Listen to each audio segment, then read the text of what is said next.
నమస్తే. లెక్కకైతే సంక్రాంతి అయిపోయిందనుకో చలి తక్కువ అవుతుంది అని అంటారు. కానీ ఇప్పుడు సంక్రాంతి వెళ్ళినాక చలి మళ్ళా అందుకుంది. ఆ నడుమ జరంత తక్కువ ఉన్నట్టే అనిపించింది. నేను ఇవాళనేమో గజ్జును అనిపిస్తుంది. మరి కలికాలం కదా, ఇట్లనే ఉంటుందేమో ఇక. సరే కానీ ముందుగా ఎట్లని చూద్దాం మనం. కేసీఆర్ సార్కు లేరట సాటి, మరెందుకు చేస్తామంటున్నారు తెలంగాణలో పోటీ?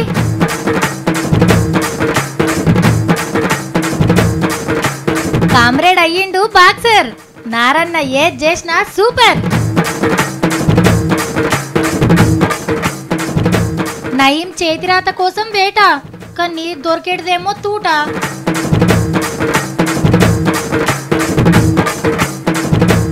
మేడారంలా సెల్ఫీల పోటీ పెట్టుకుండ్రిగా లొకేషన్లకు సూటి. సత్తి కట్టుకోబోతున్న సత్తి. మొన్న ఆంధ్ర రైతుల సమస్యల గురించి ప్రశ్నిస్తాంటాను పోతే రైతులందరూ పొంగలు పెడితే తిన్నారు కదాక. మన దిక్కొస్తే మనం కూడా మర్యాద చేయాలి కదా, మన తిండి పెట్టాలి. అన్న లీజునేమో మేడం ఏమోండి పెడుతున్నారో ఏమో రస తిండి సఫగా. ఇండస్ట్రీకి వచ్చి 22 ఏళ్ళు, తీసింది 25 సినిమాలే. అది పాస్ పేల్ సంగతి పక్కకు పెడితే ఏ హీరోకి లేనంత అభిమానులు ఒక్క పవన్ కళ్యాణ్ సార్కే ఉన్నారేమో అని అనిపిస్తుంది. సినిమా హిట్టా ఫట్టా అనే దాంతో సంబంధం లేకుండా ఫస్ట్ నాడే సగం పెట్టుబడి చేస్తారు ఫ్యాన్స్. అన్న ఏ పాయింట్ దొరికితే మనోళ్ళు అదే పాయింట్ గుట్టించుకుంటారు. అన్న ఎట్ల క్రాఫ్ట్ దూతే మనోళ్ళు అదే ఫాలో అవుతారు. హీరో కోసం సోషల్ మీడియాలో యుద్ధం చేస్తారు.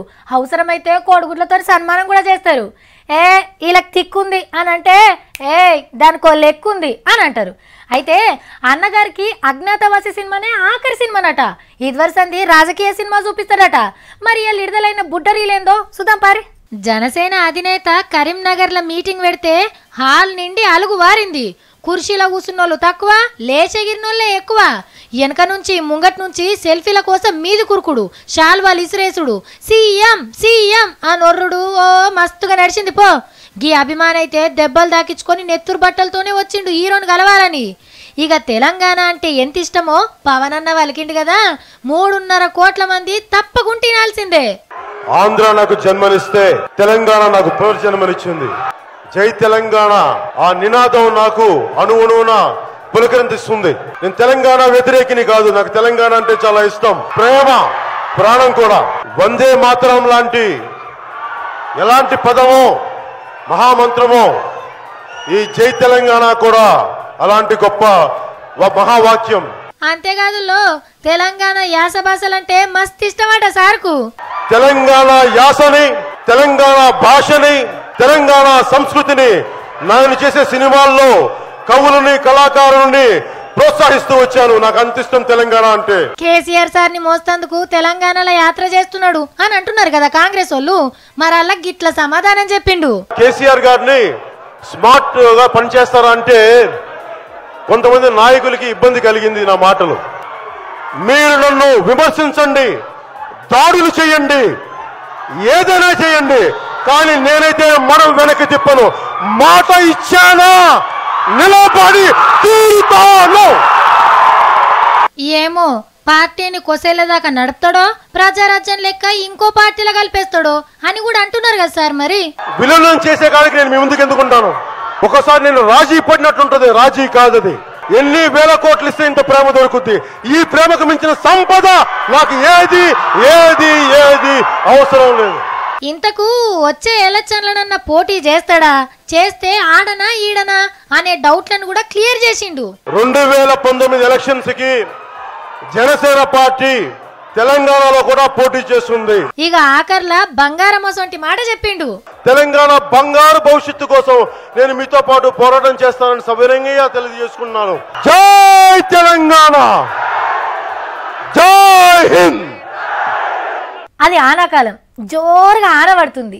ఇంట్లో అమ్మ మిర్చి బజ్జీలు వేసిస్తే మనం కిటికీ పక్కన కూర్చొని ఆ ఆన ముసురును చూసుకుంటూ తింటుంటే ఆహా సూపర్ ఉంటుంది కదా. తర్వాత సలసల్లటి వాతావరణానికి గరం గరం ఛాయ్ తాగితే ఇంకా మస్తు మజా వస్తుంది.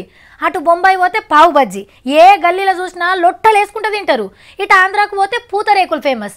ఇప్పుడు ఇవన్నీ ఎందుకో ఎరికేనా? ఎప్పటికీ మన దేశ పొల్లే తినల్లా, ఏరేటోళ్ళు రుచి చూడద్దా? వాళ్ళు మన దేశంకి వస్తేనే మన తిండి తినే భాగ్యం కలగల్లా అని అనుకున్నారేమో వీళ్ళు. అరే బరుపుగడ్డల నడుమ మోడీ సారు పోటువా ఏ మంచుకొండల రాష్ట్రంలో మీటింగ్ పెట్టిండో సారు అనుకుంటున్నారు కదా. ఇది బయటి దేశం స్విట్జర్లాండ్లా దావోస్ పట్నం. అంతేకాదులా ఏ గల్లీకి పోయినా ఏ హోటళ్లకు పోయినా మన దేశం వంటల గుమగుమలే. దావోస్ పట్నంలా 5 రోజుల దునియా బిజినెస్ మీటింగ్ జరుగుతుంది. అన్ని దేశాల నుంచి వస్తున్నారు మీటింగ్ కు. వచ్చిన వాళ్ళందరికీ మన దేశం వంటలు రుచి చూపియాలని తయారు చేపిస్తున్నారు ఆఫీసర్లు. గరం గరం షాయి, దోశ, వడ, మసాలా పప్పు, అన్నం, చపాతి ఇట్లా అన్ని తీరొక్క వంటలు వండిపిస్తున్నారు. సపరేట్ గా వంటగాలను కూడా తీసుకుపోయినరు. ఇక మీటింగ్ అయిపోయినాక లీడర్లు, కంపెనీ ఓనర్లు అందరికీ మోడీ సారే దగ్గరుండి మంచిగా దావతిస్తాడట.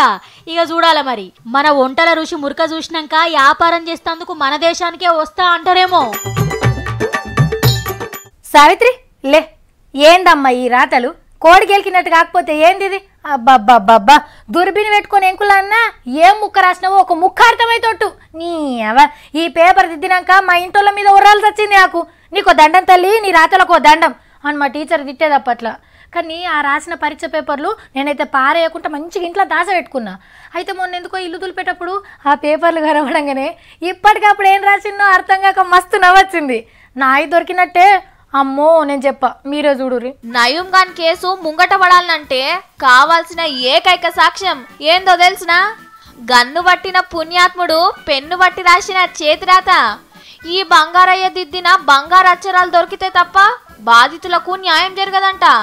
మనోన్ని వేసేసినాక డైరీలు దొరికినాయి కదా, ఎవలెవలికి ధమ్కీలు ఇచ్చింది, ఏడేడ దందాలు చేసింది, ఎవరి భూములు కబ్జా పెట్టింది, ఎవరి పేరు మీద ప్లాట్లు గుంజుకుంది, సొక్కమైన పనులకు హాజరైన ఆఫీసర్లు ఎవరు, ఇట్లా 30 ఏండ్ల నేరాలు ఘోరాల చిట్టా మొత్తం చెక్కి పెట్టిందట.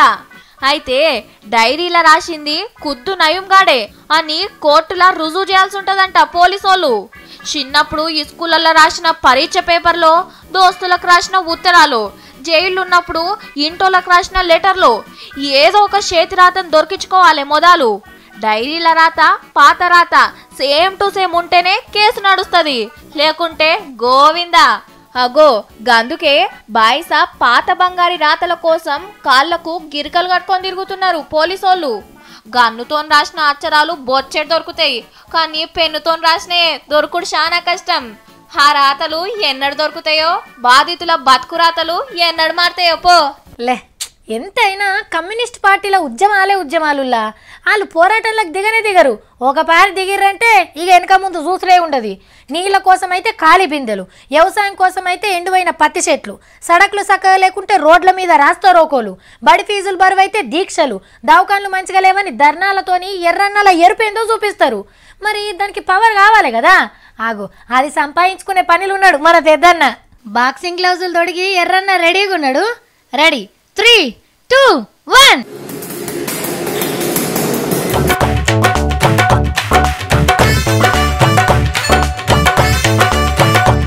నారన్న పంచ మజాకాన. ఇప్పుడు ఇంకోటి.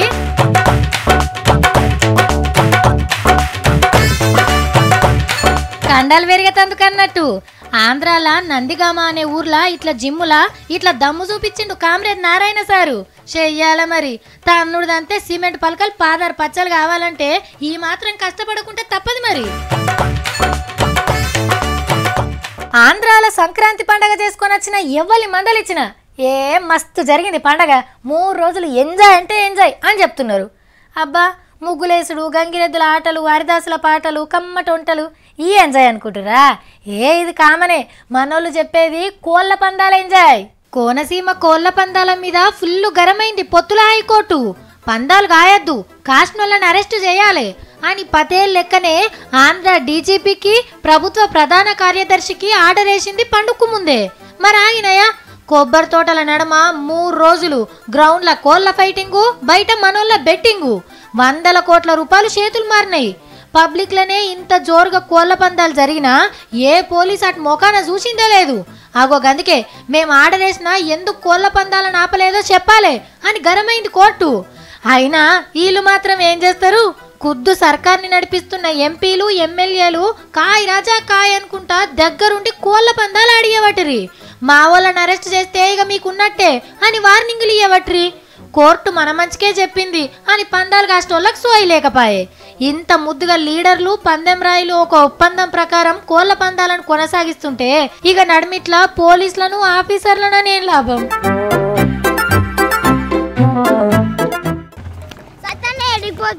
చంద్రమండలం మీద కూర్చొని చెక్కోడీలు బుక్ నీకు పోతున్నా, వస్తావా? మజాకుల మనవాడా. మావోడు తువ్వాలేమో కట్టుకుని ఎడుకోబోతున్నట్టున్నాడు. సర్దిగా వచ్చు. సత్తిగా సత్తన్నా ఎటు పోతున్నాయేమో బుక్తున్నావు, నాకు జరి రాదే. నాకు లేకనే అటుకులు బుక్కుతుంటే అడ్డం వచ్చి అన్నమేయమన్నట్టున్నారు. ఫో, నీకు ఇచ్చేటివి కావి, అన్నకి ఇచ్చేటివి. ఒరే ఏ అన్నకి తీసుకుపోతున్నావురా? ఏమో ఎవ్వరికి పెట్టకుండా ఉరుకుతున్నావేంది? అన్నెవరో తెలియదు, తమ్ముడు ఎవరో తెలియదు, తెలంగాణలో అసలు ఏమైతున్నదో కూడా తెలియదు. అయినా కూడా యాంకర్ అయినవు. ఏంటిది కర్మ మనకు? అన్నేవాళ్ళు ఏం జరుగుతుంది? అంత మంచిగానే ఉన్నది కదా, కాకుంటే జరంత సలి ఎక్కువైనట్టు అనిపిస్తుంది. సలి పెడితే గొంగడికి అఫ్కో. కరీంనగర్లో ఏమైతున్నదో తెలియదా నీకు? సత్తి ఏమూట ఇదా? అమ్మో సూటి పెట్టినా పెద్దమ్మ సూపెట్టేటి అవి అన్నకు కొండపోతున్నా ఫేషియల్. మళ్ళా సూపెడితే రోషం బయట పడుతుంది. ఓహో, వెంకటమ్మ పెద్ద కొడుకు పట్నానికి పని కోసం వచ్చి తప్పిపోయిండు. ఆ పిల్లగాడు కరీంనగర్ లో కనిపించిండారా మరి? కనిపించినారా? ఏంటిది అది? కటౌటే అవసరం లేనోడు, కరెంటు తీగ అసంటోడు మా పవర్ కళ్యాణం అన్న. అర్రే పవన్ కళ్యాణ్ సారా? మరేమో దాచుకుంటూ మూసుకుంటూ మూట తీసుకుపోతున్నావు, ఏంటిది రాది? జొన్న రొట్టె, సర్వపిండి, సకినాలు, కారము, పచ్చి పులుసు, తెలంగాణ రుసులు చూపెట్టాలి కదా అక్క. అంటే ఇప్పుడు పవన్ కళ్యాణ్ సార్ కి తెలంగాణ తిండి తెలియదనారా నీ ఉద్దేశం? ఏమో, కళ్యాణం సార్ ఇంట్లో తిండే తింటాడు కదా. అన్న లీజ్ నేవో మేడం ఏమో వండి పెడుతున్నదో ఏమో, రస తిండి సఫగా. పవన్ సార్ ఇంటా మే రష్యా దేశం అయితే అదే తిండి పెడతదా? నచ్చింది తింటాడు, నువ్వు తీసుకోవద్దు తింటాడు అనుకుంటున్నావా? మొన్న ఆంధ్ర రైతుల సమస్యల గురించి ప్రశ్నిస్తాను పోతే రైతులందరూ పొంగలు పెడితే తిన్నారు కదా అక్క. మన దిక్కొస్తే మనం కూడా మర్యాద చేయాలి కదా, మన తిండి పెట్టాలి. సకినాలు జొన్న రొట్టె సరే గాని మరి కారం ఏం చేస్తారా? కారం ముద్దలు ఎందుకు తీసుకోవతున్నావు? అన్న ఆయన్ని తిన్నదనుకో మళ్ళా నిద్ర పోతే, నిండా తిన్నాక నిద్ర వస్తుంది. ఏం కాదు, రోషంతో మాట్లాడనీక కారం ముద్దలు కూడా కొనబోతున్నా. పవన్ కళ్యాణ్ అలోనికి పోతానే ఉంటాయి. ఏంటిది? నువ్వు కళ్యాణం సార్ని కలిసి రేం జానిది నడు, ముఖంలో చూసుకోఫో అద్దం ఎట్లున్నారు. అబ్బా మరి మీరేం చేయండిరా? పార్టీ సిద్ధాంతం ఏంది? కార్యకర్తలు వచ్చినాక టికెట్లు ఇచ్చేటప్పుడు కావాలంటే పోదు, సరేనా? నీ పాసి ముఖం దానా, ఫ్యామిలీ కార్యకర్తలు టికెట్లు ఏం లేవు. అన్న నసీవు మంచిగా ఉన్నదనుకో ముఖ్యమంత్రి కూడా అవుతాడు ఒక్కటే కిత్తకు. ఏంది ముఖ్యమంత్రి అవుతాడా? ఏ రాష్ట్రానికి రా? ఓ అంగట్ల అల్లమూర బాముకునే ముఖం దానా.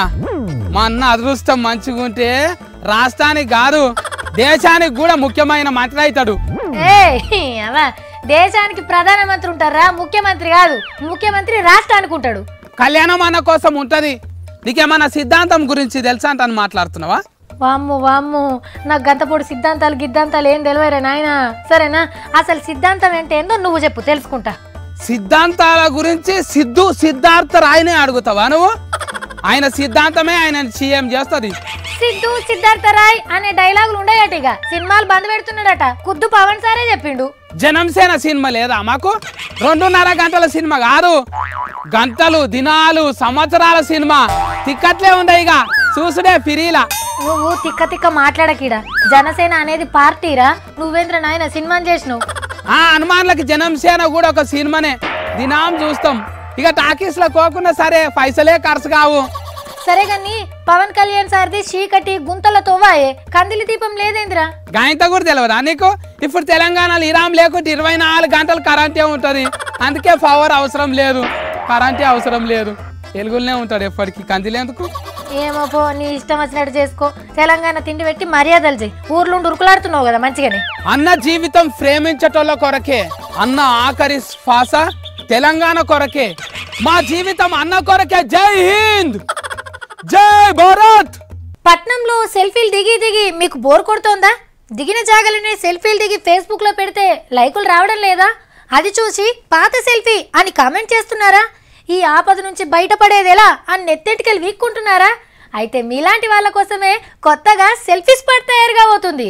కొత్త జాగల కొత్తగా సెల్ఫీలు దిగాలంటే కొద్ది రోజులు ఆగాలి మరి. అబ్బా గులాబీ పువ్వు ఎంత పెద్దగున్నది అని అనుకుంటున్నారు కదా, ఇది సిమెంట్ గులాబీ. దిమ్మె కట్టి మంచిగా చెక్కిండ్రు కదా గులాబీని. పట్నంలోనే లకిడి కాపూల్ చౌరస్తాల పెడుతున్నారు. మొన్నటిదాకా చెత్తా చెదారంతో నుండే ఉత్తగట్లుంచుడెందుకు అని మంచిగా సాఫ్ చేపిచ్చి చిన్న గార్డెన్ లెక్క చేస్తున్నారు. సిమెంటి గులాబీ చుట్టూ తీరొక్క పూల మొక్కలు పెంచుతున్నారంట. 5 లక్షల ఖర్చుతో చేపిస్తున్నారు పనులు. ఇంకో వారం దినాలల్లా పూర్తి చేస్తాం అని చెప్తున్నారు ఆఫీసర్లు. ఇక పూర్తయినాక చూడాలి. సిమెంట్ గులాబీ చుట్టూ నీళ్లు చిమ్ముతుంటే సిమెంట్ గులాబీతో నేను అని సెల్ఫీలు దిగుతందుకు ఎంతమంది ఎగబడతారు. ఇప్పుడు మేడారం జాతర కొయ్యటోళ్ళు ఓ కోడినో యాటనో పట్టుకొని పోతారు. వంట గిన్నెలు, బిస్తర్లు, సరుకు సామాన్లు మూట కట్టుకొని జాతరకు బయలుదేరుతారు. ఇక కొందరైతే బెల్లం కూడా ఈడికెళ్ళే తీసుకుపోతారు, ఆడ పిరం ఉంటుందని. ఇవన్నీ అందరు తీసుకునే జాగ్రత్తలే. ఈ తాపకు కత్తర్రా కాఫర్ పెట్టిర్రు. ఆ ఆఫర్ అందుకునేందుకు లక్షల మంది రెడీ అవుతారు. ఏమో అందులో మీరు కూడా ఉంటారేమో. మేడారం జాతరకు పోయేటోళ్ళు ఈ స్మార్ట్ ఫోన్ల నిండా ఫుల్ ఛార్జింగ్ పెట్టుకొని పోన్రి. ఎందుకంటే సెల్ఫీల పోటీ పెట్టిండ్రు ఆఫీసర్లు. ఈ నెల 30 నుంచి ఫిబ్రవరి 4 దాకా నడుస్తుంది ఈ పోటీ. గుడి ముంగట నేను, సమ్మక్క సార్లమ్మ గద్దెల కాడ నేను, బెల్లం మొక్కుతోని నేను, కళ్ళు సాగ పోసుకుంటే నేను అని ఇట్లా ముద్దుగా సెల్ఫీలు దిగి ఈ వెబ్సైట్లో పెడితే ఉత్తమ సెల్ఫీలకు ఫస్ట్ ప్రైజ్ కింద 25,000, రెండో ప్రైజ్ కు 15,000, మూడో ప్రైజ్ కింద 10,000 ఇస్తారంట. సెల్ఫీలే కాదు అందంగా ఫోటోలు తీసుడు కూడా వచ్చు అని అనుకుంటే మంచిగా ఓ కెమెరా పట్టుకపోయి మేడారం మొత్తం ఫోటోలు దింపి పెట్టినా ఫస్ట్, సెకండ్, థర్డ్ అని పైసలు ఇస్తారు. ఏహే ఇదంతా కాదు, మేడారం మీన బుడ్డ సినిమానే తీస్తా అనంటే అట్లా కూడా చేయొచ్చు. ఉత్తమ మేడారం సినిమాకి ₹1,00,000 ఇస్తారట.